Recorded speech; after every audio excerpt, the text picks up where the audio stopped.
Hello అండి. Hi అందరికీ. ఇప్పుడు మనం చట్నీ చేసుకోబోతున్నామండి. అంటే కొబ్బరి, పల్లి చట్నీ అనమాట. మనకి ఆంధ్రాలో రోడ్ సైడ్ దొరుకుతది కదండీ! చాలా టేస్ట్ బావుంటది. ఇప్పుడు మీకు చేసి చూపిస్తానండి. ఇదిగోండి. ఇక్కడొచ్చేసి ఒక కప్పు పచ్చిమిర్చి అండి. అంటే మనకి ఎక్కువ మంట కావాలంటే ఇంకెక్కువ వేసుకోవచ్చండి.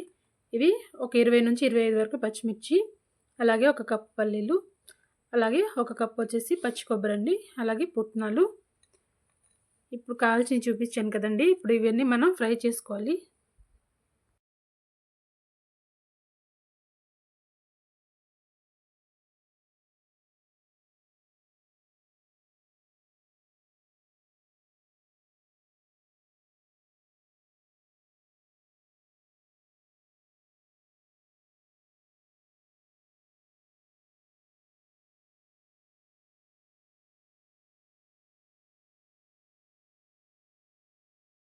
చూసారు కదా, పచ్చిమిర్చి సగం వేగిన తర్వాత మనం పల్లీలు కూడా వేసేసుకుందామండి.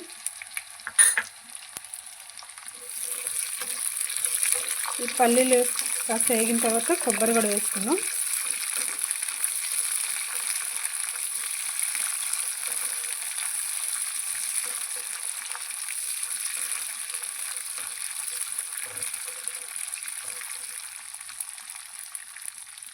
కొంచెం సేపు పాటు వేయించుకుందాం. పల్లీలు కూడా కొంచెంసేపు వేగాయి కదండి. ఇప్పుడు మనం పచ్చి కొబ్బరి వేసుకుందాం. చాలామంది పచ్చి కొబ్బరి వేయించకుండానే వేస్తారండి. అలా కూడా బాగానే ఉంటుంది. కాకపోతే కాస్త వీటిలో వేగితే కనుక టేస్ట్ చాలా బాగుంటుంది.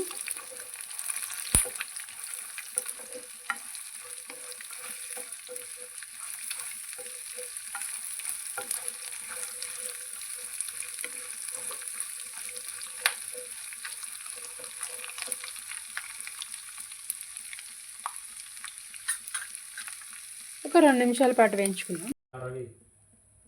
ఇప్పుడు పుట్నాలు కూడా వేసుకొని వేయించుకుందాం.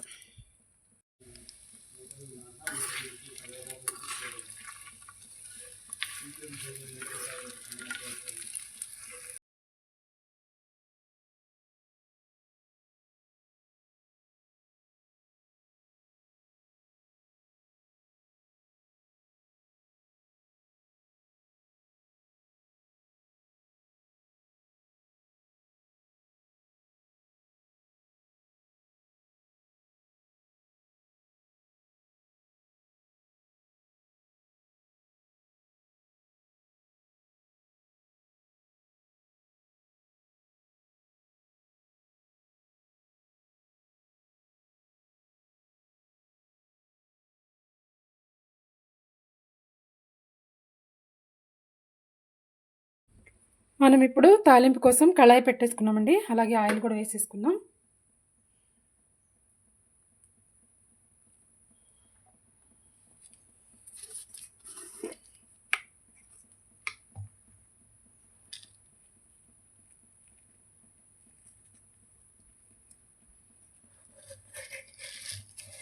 మనం తాలింపులో వేసేసుకుందామండి.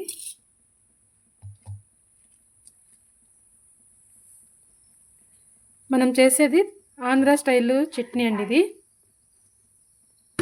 తెలంగాణలో అయితే బండ్ల మీద చేస్తారండి చట్నీ, అస్సలు బాగోదు. అదే ఆంధ్రాలో చూడండి, మీరు ఎక్కడ చూసినా కూడా చాలా బాగుంటుంది. రోడ్డు మీద కానీ ఇళ్ళల్లో కానీ ఆంధ్ర వాళ్ళ చట్నీ చాలా బాగుంటుందండి. ఇప్పుడు మనం చేసుకునేది ఆంధ్ర స్టైల్ చట్నీ అనమాట. అలాగే ఎండుమిర్చి కూడా వేసేద్దాం.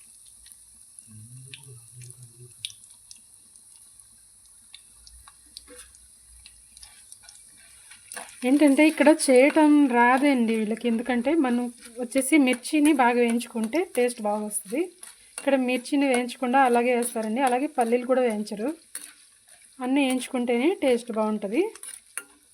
మనకి విడివిడిగా కావాలంటే కొబ్బరి చట్నీ, పల్లీల చట్నీ అలా కూడా చేసుకోవచ్చండి. కానీ అన్నీ కలిపి చేస్తే టేస్ట్ చాలా బాగుంటుంది. ఇది కాస్త వేగనిద్దాం సిమ్లోనే.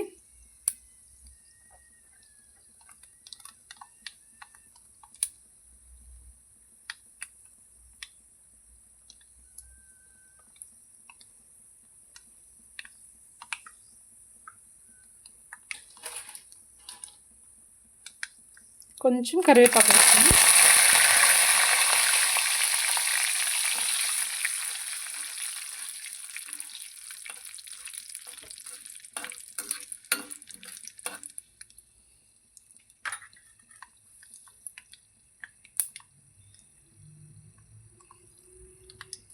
ఇంకా అయిందండి. స్టవ్ కట్టేసుకొని మనం తాలింపు దినుసులు కలిపేసుకుందాం. మనం ముందుగా మిక్సీ పట్టి పెట్టుకున్నాం కదండి, అందులో తాలింపులు వేసేసుకున్నాము.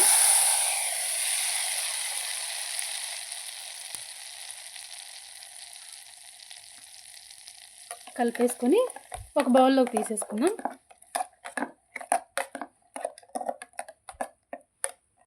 చూసారు కదా, ఆంధ్ర స్టైల్లో చట్నీ రెడీ అయిపోయిందండి. మన ఇడ్లీలతో పాటు కానీ, దోశలతో పాటు కానీ, అలాగే ఉప్మాతో పాటు కానీ ఎలా తిన్నా కూడా చాలా బాగుంటుందండి.